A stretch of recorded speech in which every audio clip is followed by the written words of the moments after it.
Hey guys, this is my Alpine S920HD. I just installed it in my 2004 Monte Carlo.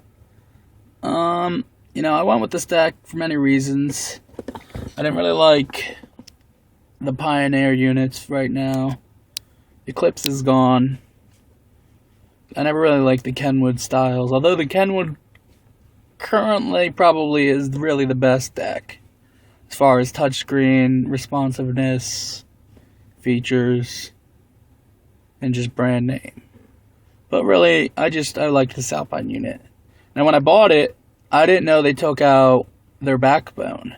They no longer use the AI net, which was basically the backbone to all their components, and is how they connected to everything. Now, I guess they do it through the USB, or they're planning on, I'm not really sure. But other than that, they haven't really changed anything.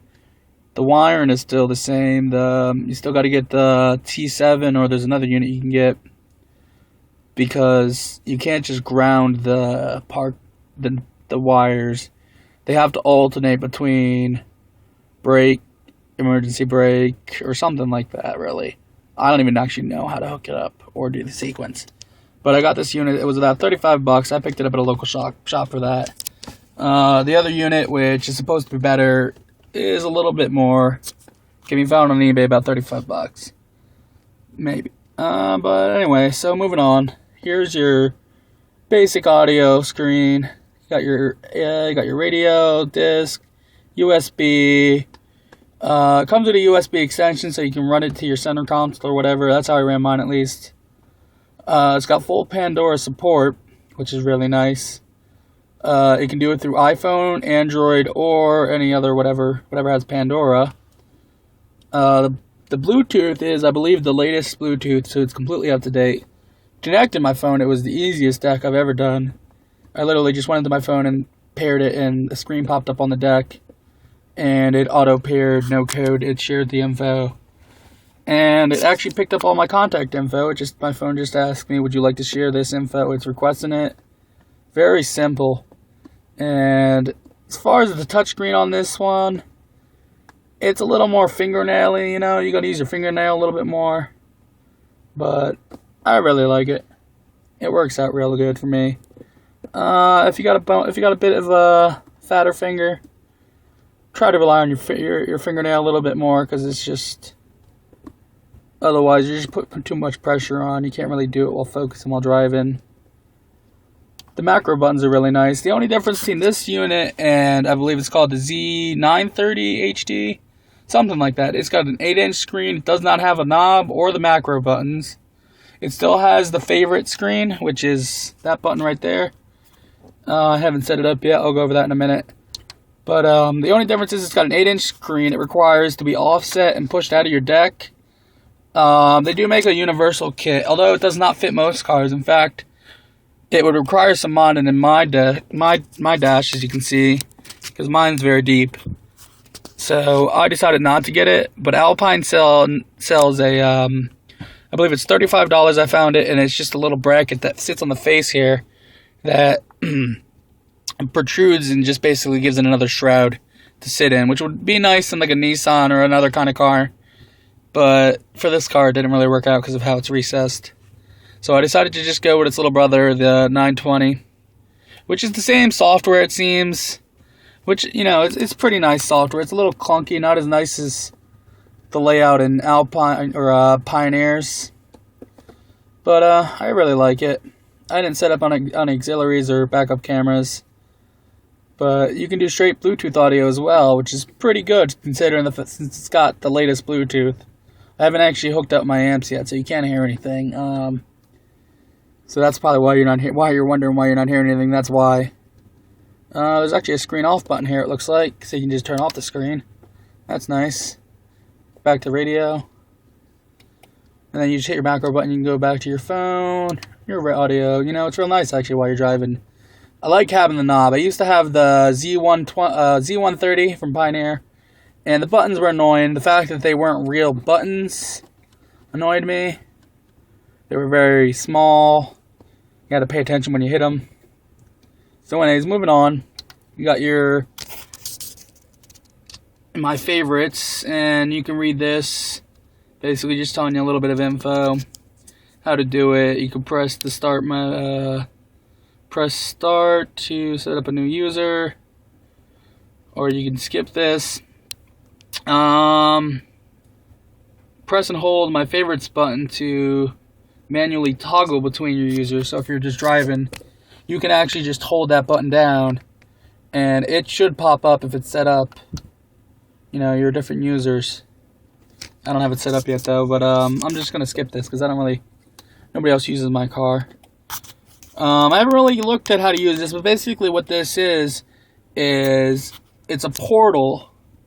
If you understand the concept of a portal, it puts all your uses and gadgets all into one area, so you can just launch all your applications from there. So you can add your audio source disc CD to your favorites so that you can just launch right to that.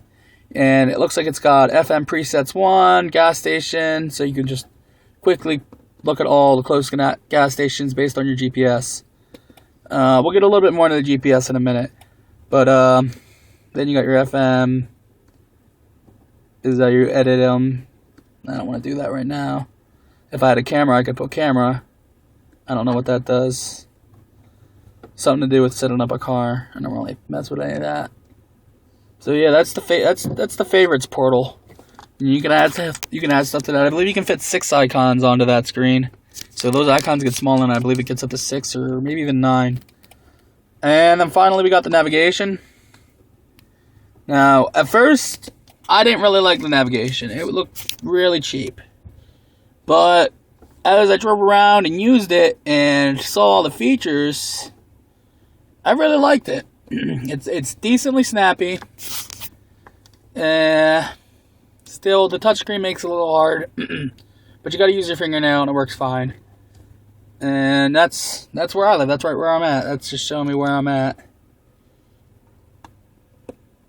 And we got find places, and it's got 9 million yada yada hotspots and whatever. And you can create routes, cancel routes. You get your information over here.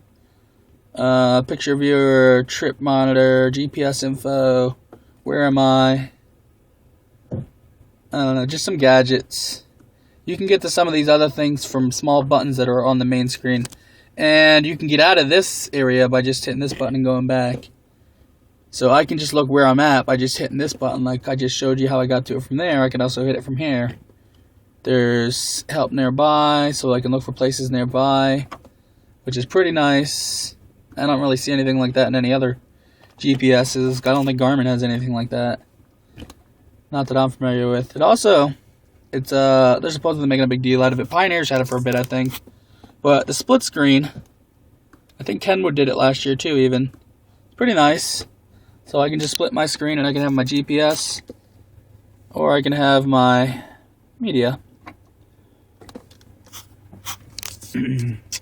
So yeah, you can see if I go into my split screen, I can hit my media button and go to that, or I can hit split screen again and then hit the GPS button and go right to that. So I can switch right between them full mode too. So here's your zoom on your GPS, yada yada. And there's that macro button to get back over to the area where you can look up stuff, address book. I don't have anything on there. I don't have any history yet because I haven't really planned any routes. So yeah, that's the basic run of it. I really like it. It's a good unit. The knob's really nice. Goes up to 35. I don't know how it breaks it down. It's probably going to be more heavy set, and then I'm sure it's not equally divided between each area as you go through the volume. Each brand does their own. I've never had an Alpine deck, so I don't know how they do theirs. But pretty nice unit. It's a really nice unit, actually. It is in the same price range as the Z140, which is the 130's replacement. The 140, I heard they added a few things that made it cooler. They still didn't work out the stuff they had. They made the things they had worse. It wasn't worth it. It's a $1,000 deck. Full screen, tilt, no tilt. This is in that same price range. Although the Z940 does have a tilt and it's a full screen. This is not a full screen, but it is in that price range, which is pretty much the only one that's in the price range with a knob. I think JVC might have one. Clarion has one, but they're also full screen in this price range. Clarion, I believe, uses the same GPS. I forget what it's called. But the Clarion unit's really nice, actually, too. It was my other choice. The reason I went with this is because I just had an H800 and I just wanted to pair them up. Because I like Alpine. I've always had their micro PDX amps and I've loved them. And as you can see, it doesn't flip out. There's your CD, your DVD. You also have one last little thing to talk about. You have security. This little unit comes out, and that's your macro bar, but it's also the brain that turns the unit on. And if you look closely here, you'll actually see that there is, I believe, a micro SD slot. I don't know if I see any of the labels there, but I'm pretty sure that's what that is. I found that the other day, and I thought that was pretty fucking cool. So nobody will even know that's even there. Because I hated the other ones. See, it just turns back on. I hated the other ones because they're just right in the face, and I thought that was fucking stupid. I wouldn't want that. So here's the boot time. It's pretty snappy. It doesn't take that long. Then you have the screen. I already have a bypass, so it doesn't need to be in park or anything. And then it just loads the nav. You can just go to your macro. And it's fully booted once it's on, you can see. The audio, I couldn't tell you when it comes on. It probably comes on a few seconds before the picture comes on. So it's not a long wait. It's a decent wait compared to a single DIN, non-full featured deck. Or even maybe a $300 double DIN with a touchscreen will boot a little bit faster. But this one has so much more to boot. You know, it's actually an OS. The software is getting really complex now. And they're just doing more and more things. You're doing more and more things with your phone. You can't expect the stuff to keep up. The technology is barely keeping up with the stuff that we're developing. So this is the deck. Enjoy.